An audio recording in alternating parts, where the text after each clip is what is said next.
ஆசாரிய ஊழியம் செய்வதற்காக வந்திருந்த அந்த சகரியா தேவதூதனாலே கடிந்து கொள்ளப்படுகிறான் பாருங்க.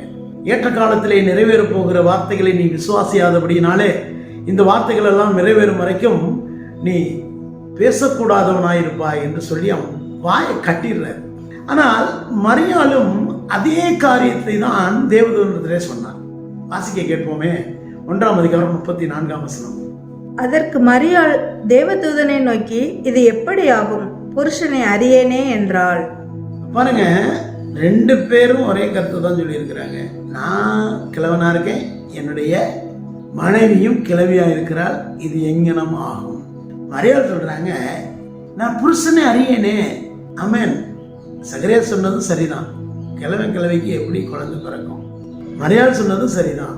ஒரு கன்னி ஒருத்தி எப்படி பிள்ளை பெறுவாள் ஆண் சேர்க்கை இல்லாமல்? ஆனால் சகரியா கடிந்து கொள்ளப்படுகிறார். ஏன்?